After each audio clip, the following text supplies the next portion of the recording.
All industrial oil field workers ইউনিয়নৰ ফালৰ পৰা আমি ধন্যবাদ জ্ঞাপন কৰিছোঁ। আৰু লগতে আপোনালোকৰ যোগেদি শিৱসাগৰ তথা আমি অসমবাসী ৰাইজলৈও শুভেচ্ছা জ্ঞাপন কৰিছোঁ। আৰু আজি আমি এখন সংবাদমেল পাতিছোঁ। এই সংবাদমেলৰ যোগেদি বৰ্তমান সময়ত ভটিয়াপাৰাৰ যিটো ONGC তত্ত্বাৱধানত চলি থকা SKP ৰিগৰ যি আংশিকভাৱে আপোনাৰ প্ৰাকৃতিক গেছ নিৰ্গৰিত হৈ আছে, তাৰ ফলত যি পৰিস্থিতি হৈছে, সেই পৰিস্থিতিৰ ওপৰত আমি কেইটামান কথা ক'ব বিচাৰিছোঁ। প্ৰথমে হৈছে তাৰ ওচৰে পাঁজৰে থকা মানুহখিনিক ONGC আৰু অসম চৰকাৰ আমি আহ্বান জনাইছোঁ যে তেওঁলোকে অতি সোনকালে তেওঁলোকৰ থকা মেলা ব্যৱস্থা বা তেওঁলোকৰ যদি কিবা অসুখ বিসুখ হৈছে তেওঁলোকৰ যিখিনি সা সুবিধা লাগে আপোনাৰ স্বাস্থ্যজনিত কাৰণে হওক বা তেওঁলোকৰ থকা মেলা ক্ষেত্ৰতে হওক, এইখিনি আমি ONGC আৰু অসম চৰকাৰলৈ আমি আহ্বান জনাইছোঁ। আৰু এটা কথা আমি ক'ব বিচাৰিছোঁ যে বৰ্তমান সময়ত এখন ইউনিয়ন আছিলে, যিখন ইউনিয়নৰ তত্ত্বাৱধানত আমি কাম কৰিছিলোঁ আৰু আমাৰ বহুতে কাম কৰি আছিলে। কিন্তু 2022 চনৰ পৰা সেই ইউনিয়নখনৰ কিছুমান আমি গাফিলতি দেখিবলৈ পালোঁ। যেনে ধৰক আমাৰ যেতিয়া আমাৰ এটা কণ্টেক্ট শেষ হয়, কণ্টেক্টটো শেষ হোৱাৰ পিছত আমি যেতিয়া আকৌ নতুন কণ্টেক্ট পোৱাৰ লগে লগে আমি মানুহখিনি য'ত এষ্টাব্লিছ হ'ব লাগে, এতিয়া সেই ইউনিয়নখনৰ কেইজনমান স্বয়ম্ভূ নেতাই সেই নেতাকেইজনে কি কৰে, কিছুমান উৎকোচ লৈ পিনি এখন বজাৰ মেলি দিয়ে, যাৰ কাৰণে নেকি আমি কৰ্মকৰ্তাসকল আমি বহি থাকিবলগীয়া হয়। এই ক্ষেত্ৰত আমি বহুতো অসুবিধাৰ সন্মুখীন হ'লোঁ। সন্মুখীন হোৱাৰ পিছত তেওঁলোকক যেতিয়া আমি কথাটো কওঁ, কথাটো ক'লত আমালোকক মাৰিম ধমকি দিয়ে, কিবা কিবি ধৰণৰ ধমকি দিয়ে, আমাৰ কামৰ পৰা উলিয়াই দিয়ে। তেনেকৈ আমাৰ কেইবাজনো বহিষ্কাৰো হৈ আছে, কামৰ পৰা বহি আছে। তাৰ ফলস্বৰূপে আমি কি কৰিলোঁ, এখন আমি ইউনিয়ন আকৌ নতুনকৈ আমি গঠন কৰিবলৈ বাধ্য হ'লোঁ। আমি প্ৰায় 150মান ল'ৰা লগ লাগি পিনি এখন ইউনিয়ন গঠন কৰিলোঁ, যিখনৰ নাম হ'ল all industrial and oil field workers union. আৰু এই ইউনিয়নখনত আমাৰ এটা প্ৰথম পদক্ষেপটো হৈছে আমি যিখিনি নিবনুৱা ল'ৰা আছে, কাৰো পৰা 10 পইচা নোলোৱাকৈ আমি ল'ৰাখিনিক কেনেকৈ সংস্থাপন দিব পাৰোঁ, তাৰ কাৰণে আমি দিনে ৰাতিয়ে যুঁজ কৰি আহিছোঁ আৰু তেওঁলোকৰ প্ৰায়খিনি ল'ৰাক আমি সংস্থাপন দিবলৈ ইতিমধ্যে সক্ষম হৈছোঁ। এইখিনিতে আৰু এটা কথা কওঁ, যেতিয়া আমি আমাৰ এই ইউনিয়নখন গঠন কৰিছিলোঁ, তেতিয়া আমাৰ দেখিছিলোঁ কিছুমান তেওঁলোকৰ এটা ভুল আমি তেওঁলোকক আঙুলিয়াই দিছিলোঁ, যিটো হ'ল EPF এমপ্লয়মেণ্ট প্ৰভিডেণ্ট ফাণ্ড, যিটো EPF বুলি কয়। EPFটো তেওঁলোকে কি কৰিলে, বন্ধ কৰি থৈ দিছিলে কেইজনমান মানুহ লগ লাগি পিনি। আৰু যেতিয়া আমি তিনিচুকীয়াস্থিত যিটো অফিচত আমি গৈ পিনি বিভাগীয় কাৰ্যালয়ত যেতিয়া আমি আবেদন কৰিছিলোঁ, আবেদন কৰাৰ ফলত তেওঁলোকে কি কৰিলে, এই স্বয়ম্ভূ নেতাকেইজনে আমাৰ সেই বস্তুটো সম্পূৰ্ণৰূপে তল পেলাই থৈ দিছে। বৰ্তমান সময়ত আমি আকৌ যুঁজ বাগৰ কৰিছোঁ যে আমাৰ যিখিনি কৰ্মকৰ্তা আছে, কাৰণ EPFটো হ'ল এনেকুৱা এটা বস্তু, আমাৰ কৰ্মকৰ্তাসকলৰ ভৱিষ্যত,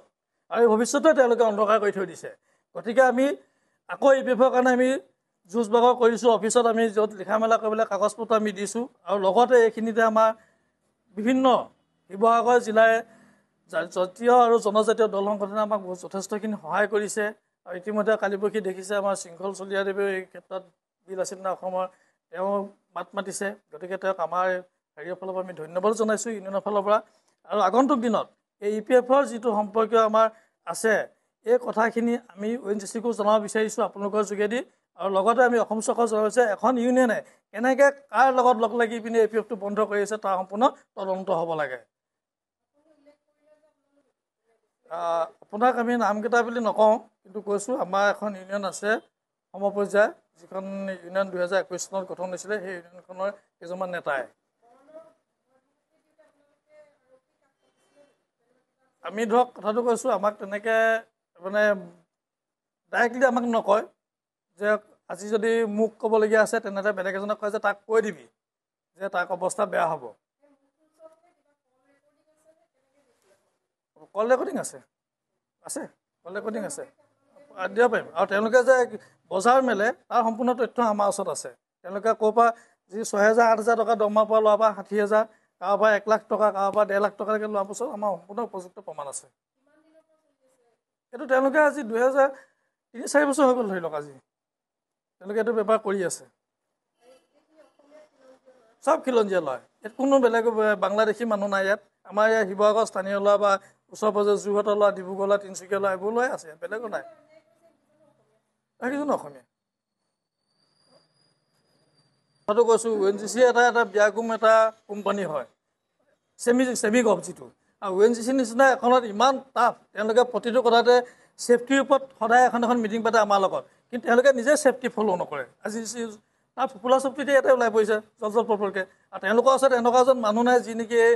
যিটো প্ৰাকৃতিক গেছ নিৰ্গত হৈছে তাক ৰুধিব পৰা এটা তেওঁলোকৰ ক্ষমতা নাই যাৰ কাৰণে আজি তেওঁলোকে ভাৰতবৰ্ষৰ বাহিৰৰ পৰা তেওঁলোকে মানুহ আনিবলগীয়া হৈছে কিন্তু আমাৰ ইয়াত গ'ল্ড মেডেলিষ্ট আছে আপোনাৰ কিবা কিবি ধৰক পঢ়ি শুনি বহুত কৰ্মকৰ্তাৰ ফালৰ পৰা গ'ল্ড মেডেল লোৱা ঢেৰ মানুহ আছে ৰাষ্ট্ৰপতিৰ পৰা গ'ল্ড মেডেল লোৱা মানুহ দেখিছোঁ আমি UNGC-ত কিন্তু তেওঁলোকে আজি কি ক'ত বহি আছে আমি তেওঁলোককো প্ৰশ্ন কৰিছোঁ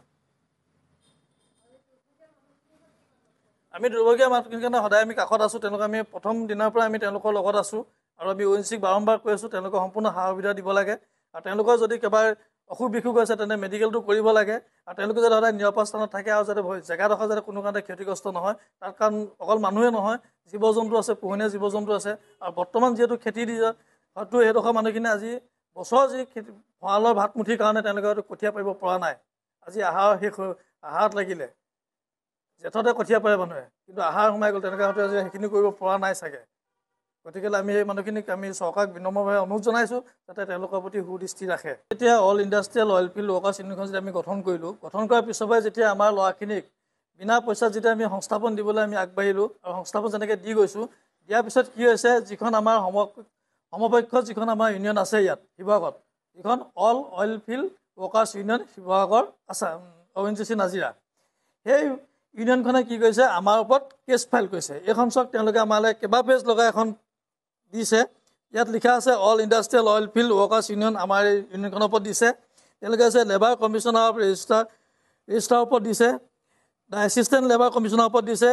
দ্য লেবাৰ ইনস্পেক্টৰৰ ওপৰত তেওঁলোকে শিৱসাগৰত তেওঁলোকে কেছ ফাইল কৰিছে গতিকে আমি এনেকুৱা কি কাম কৰিলোঁ তেওঁলোকে যে আমাৰ ওপৰত কেছ দিবলগীয়া হ'ল তো আমি আজিও সত্যত আছোঁ গতিকে এই সত্যত থকাৰ কাৰণে তেওঁলোকক আমি আপোনালোকৰ থ্ৰুৱেদি আমি তেওঁলোকক সকীয়াই দিছোঁ যে আমি তেওঁলোকৰ এই কেছবোৰ আমি ভয় নকৰোঁ আমি আমাৰ নিকা কাম আমি কৰি যাম নিস্বাৰ্থভাৱে কৰি যাম আমাৰ যিখিনি থলুৱা লোৱা আছে তেওঁলোকৰ কাৰণে আমি সদায় যুঁজি যাম আৰু আপোনালোকক আগতে কৈছিলোঁ মই EPF-ৰ কথা এইখন আমি EPF-ৰ কাগজ আমি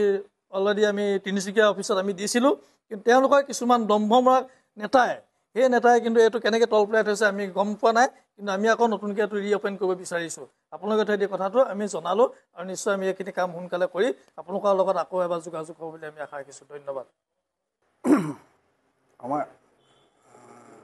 আমি যিখন ইউনিয়ন নতুনকৈ আমি আৰম্ভ কৰিছিলোঁ আৰু সম্পূৰ্ণ নিকাভাৱে আমি কাম কৰি আহিছোঁ আৰু কৰ্মচাৰীসকলক 100% নিযুক্তি দিবৰ কাৰণে তাৰ কাৰণে আমি চেষ্টা কৰি আছোঁ আৰু তেওঁলোকে আমাৰ ওপৰত এখন উচ্চ ন্যায়ালয়ৰ ওপৰত কেছ জাপি দিছে আমি তাৰ কাৰণে আমি